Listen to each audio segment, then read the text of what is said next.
How's everybody going?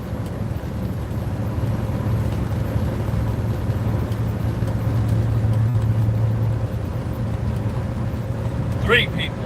Three.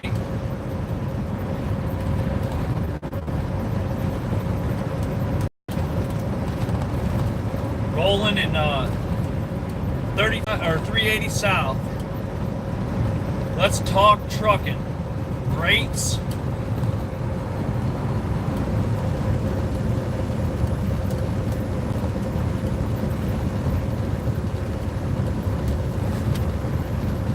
Figure this out. And I need some feedback from other owner-operators too.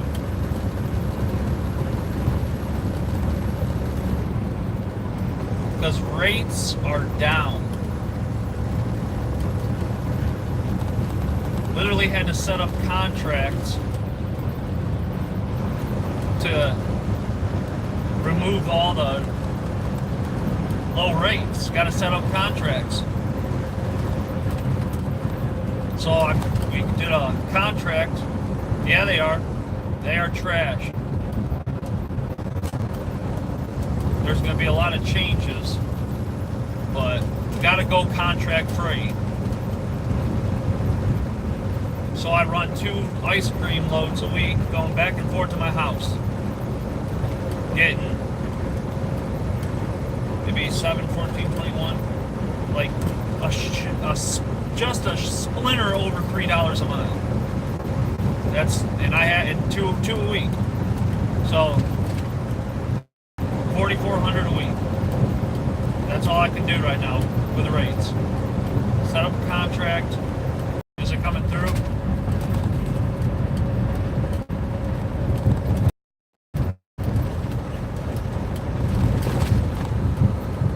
It's a bumpy ass road is what it is.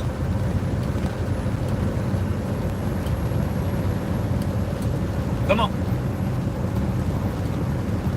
I'm Zello. We talk trucks all day. What's on Zello?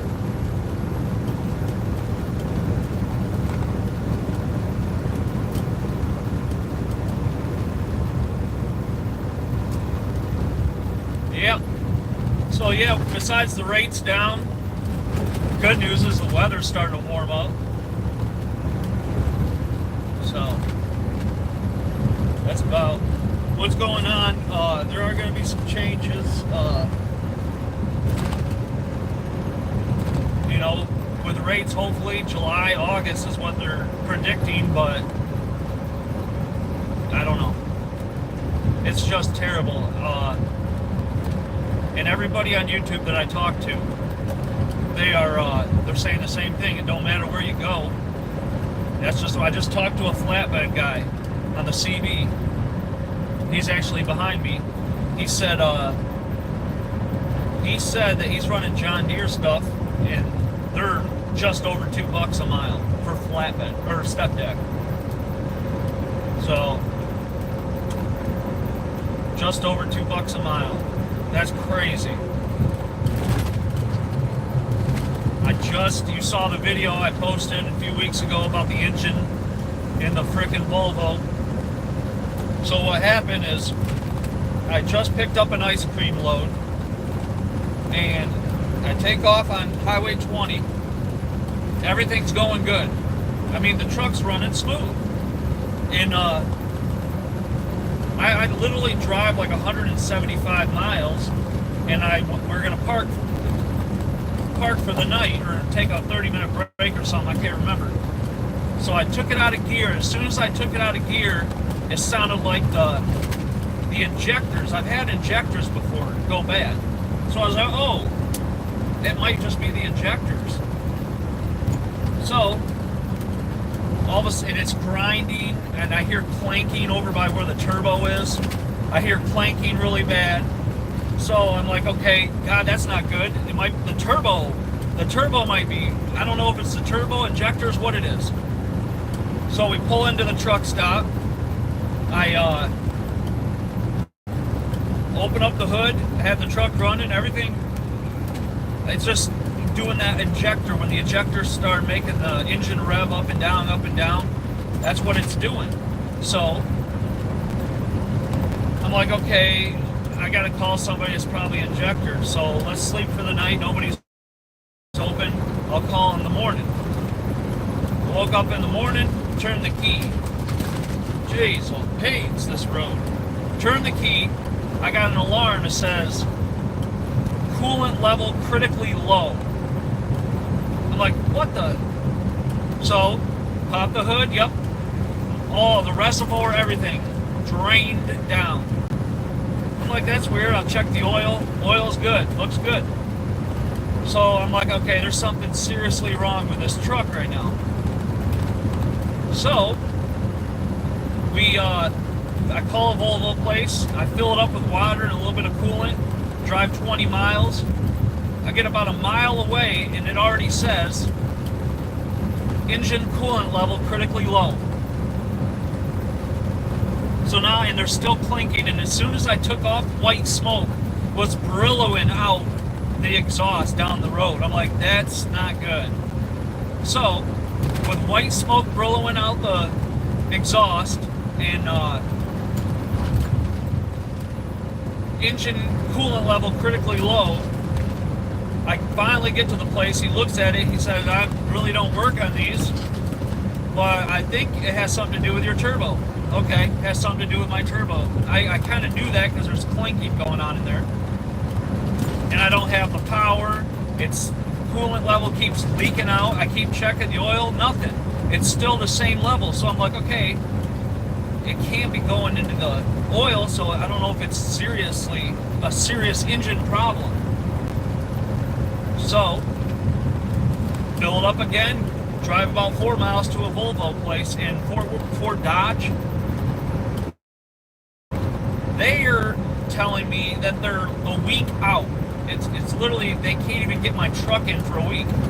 You're gonna lose $5,000 right there, on top of whatever's wrong. So I'm like, I gotta find someplace else. So I called Dave Severson Volvo in Albert Lee, Minnesota, which was about an hour and a half away. I called a bunch of places, but they're like 2 months out, 3 months out, 2 months out, a week and a half out. Nobody could get me right in. So I called Albert Lee Volvo. They said, yeah, we could get you in tonight if you could get here. So, called a tow truck. Luckily, my insurance through OIDA, I would recommend OIDA for just truck insurance. Do not get cargo insurance for them because they don't want to pay claims and stuff. It takes forever. It's like a big deductible for claims if you go through OIDA insurance. But for OIDA insurance for the truck and liability and all that, they're pretty good, and they're really cheap, and they cover almost what everyone else would cover. But anyway, they covered the tow bill for me. OIDA did, so that was like $600 to get towed there that they paid for. They got me right in, and of course there's coolant going into the oil because it's critically low again, and now it's in the oil. So they basically stripped the whole engine down, told me I need to rebuild. Now, Volvo has 4 different rebuilds, 4 or 5. Of course, the most expensive being a brand new engine, D13, they'll drop in 0 miles or whatever, just test miles that they ran tests on. That's can range up to, I didn't even ask, but he said 40 to 55,000 or some. It's way up there. But that's a whole new D13 engine. Then they have like the lowest rebuild kit for Volvo. It is the basic, which is, I think it's like $20,000, and it doesn't really, it replaces a good amount of stuff, but you know, there was other stuff that was wrong with the truck. So I guess it depends on, after they look over your whole truck, you look at each of the warranty programs that Volvo has for the D13, and you have to choose based on what new engine parts you need on the warranty that you get, because you might only need a couple gaskets and a couple things here, so you can do the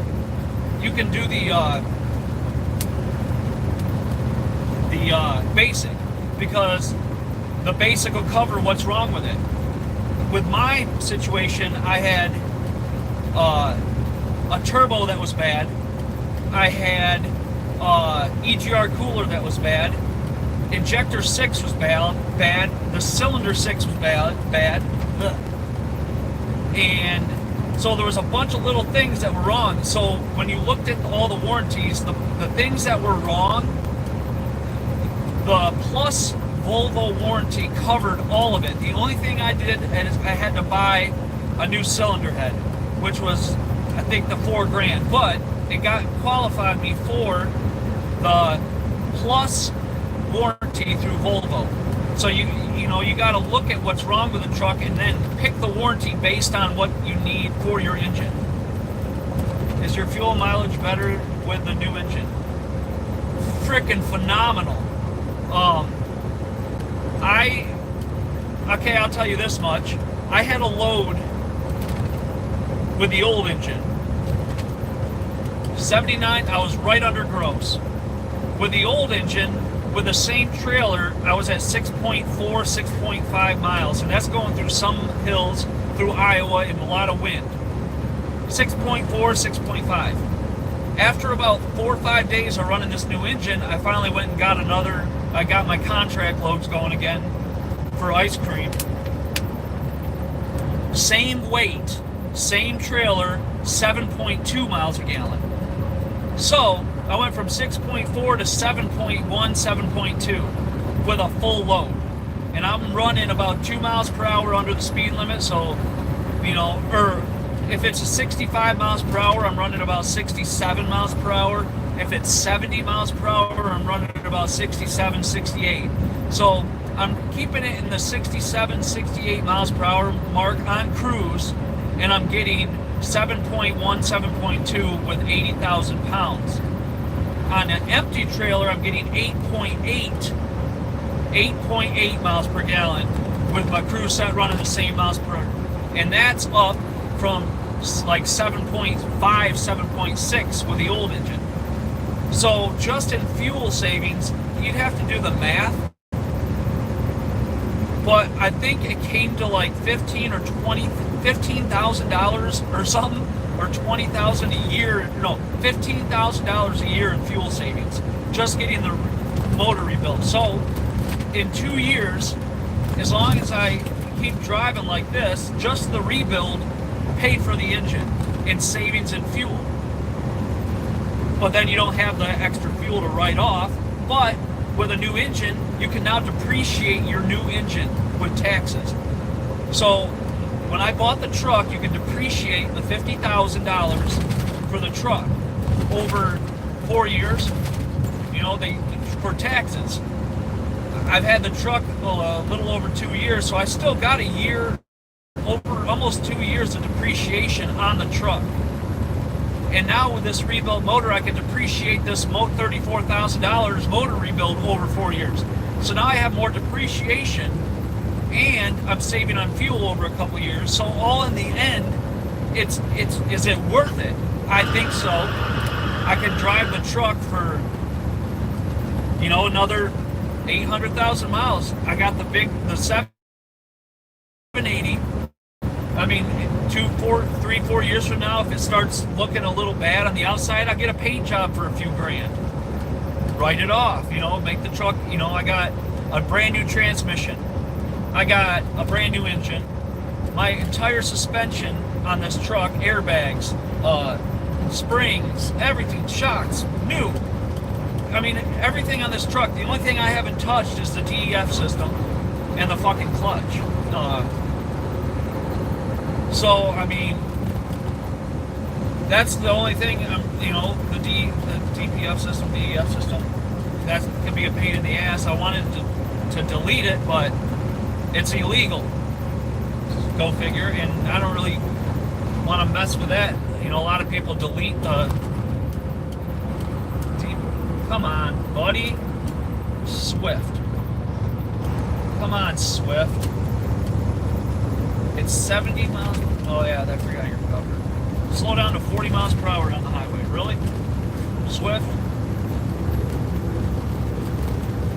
Anyway, so that's what's going on with the engine. So if you look at the big picture and you look at getting a rebuild, if you need a rebuild, look at the warranties. Ask wherever you're at, what's wrong, what needs to be replaced. And you look at all the parts that need to be replaced. You go to the warranty section and see what parts the warranties cover. Anyone could go on the Volvo website for engine overhaul warranty program, and it'll show you the prices or the parts that it replaces, how many miles it supports. I mean, it works. I mean, they did a great job. Dave Severson, Volvo, in Albert Lee, right next. It's on the other side of the highway where the big Petro is. Yeah, I'm very happy. It literally feels, when I took off this truck, it felt like a new truck. I mean, I've never heard this truck sound so good. The power, the way it sound, you know, just everything was just perfect. And it's been running like that. I have had to add a little oil here and there, and I have no leaks, so I don't know if that has something to do with just the new engine. Everything's getting in everything, and it's going down. Not going down like, you know, I've had to put a gallon in since I had the rebuild, which was what, 3 weeks ago or something. So it's just going. I put a little Lucas oil treatment in there. Oh, am I still here? Can you guys still see me?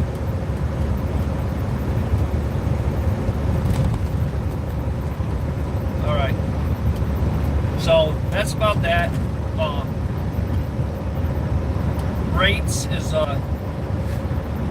Rates are down, so that's what we'll. Hopefully, I have a video soon. I'm gonna start coming out with more videos. If you guys got topics you want to know about, real shit. That's what I tell you the truth. You know, I had a guy. You know, you got a lot of these people that'll comment and on your videos, and you know that they don't know a damn thing about trucking. It's just they want to talk shit. So if you got real topics you want to know about Volvos, owner operator, trucking rates, any of that, I'm gonna just tell you the truth. You know, these people are coming out with these damn videos like, oh yeah, if you come over here, we're making this, we're making that. I'm gonna tell you, nobody's making this and that. You know, and if they are, it's because they got a good contract. Like I got a good contract, but I haven't. You know, I can't. You know, it don't matter if you came over here or you went to another place. I only get two loads a week of these contracts, and sometimes those are messed up. So I thought I'd just let you guys know I'm still on, still rolling. Engine's done, contract free, rates are low, but hopefully they turn around for some of you owner-operators out there, because I know times are tough, and we got families to take care of. And what these mega carriers are doing, it's crazy, because I had this contract load with ice cream, and I ran it, you know, with the engine going and stuff, and I called them before the engine blew. I called them when the engine said I'm going to be down for at least a week or two. They're like, don't worry about it. Your contract's still yours. We got some other people that can take care of it. Whatever. I'm like, thank God, because I don't want to lose that contract. When I come back, they're like, yeah, we're working on it. They got this mega carrier. I'm not going to say who they are because it doesn't matter. But a mega carrier said, oh, well, I will run that load and undercut the owner-operator because we don't care about them. We're mega carriers. We want to take over. So they underbid it for like $400. Like, we'll do it for $400 less because we're mega carriers and we can do that. You know, fuck the owner-operator. Fuck fuck his family. They don't need money. You know, he doesn't need to take care of his family. We got 10,000 trailers. We'll drop a bunch of stuff there. Like, give it to us. No. So basically, I was getting it for a certain price, and I had to drop my price to keep it, because that's the way the economy is right now. You know, I'm at the will of the brokers, and these mega carriers are coming in, and they're underbidding and taking the jobs away from us hardworking owner-operators just trying to make it. So they call and say, oh yeah, I'll underbid this guy. I know he only has one truck. He has 2 trailers. I'll underbid him for $400 because we have 10,000 trailers. Okay. So you guys got to watch that stuff. These mega carriers are underbidding like crazy and stealing the owner-operators' freight because they don't give a shit. They say they're Americans, they say they're this and that, but they don't give a shit about Americans if they're doing that to us. You know, the owner-operator last year was freaking awesome. Oh my God, the rates were incredible last year. You know, it was easy to get $4 a mile last year. I mean, you didn't even have to blink, and you're getting $3.50 to $4 a mile on the load boards. You know, like no problem. We'll pay you that. We'll pay you $3,000 to go. You know, 700 some miles, no problem. You know, I mean, obviously it wasn't like that everywhere. You're not going to get, last year you were getting $4 a mile coming out of Atlanta, and you're definitely not getting $4 a mile coming out of the west coast, coming back this way. But if you were in the right areas, you were getting that $4 a mile every other load. And then you pick something coming back to that area, you know, covering your fuel for the week, whatnot. And everything else is profit. So that last year was good, and it just took a hit in this year. So just watch the mega carriers. They are stealing owner-operators' freight, and there's nothing we can do about it because they run the show. You know, they got the millions of dollars, they got the trailers, they got the trucks, they got the drivers, and they're underbidding owner-operator freight like crazy right now. So, especially the reefer mega carriers. No names. I'm not going to say anything. I'm not that much of a dick.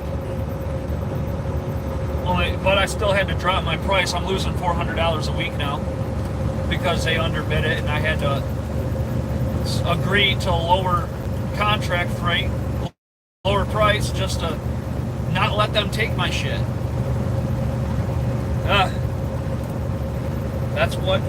That's the world of trucking right now, though. So, all right, guys, I'm gonna be parking here in a second. I'm headed back to Michigan, so I appreciate you guys tuning in. I'll try to do some more live feeds and answer your guys' questions about real shit, not fake ass crap. So, all right, guys, I will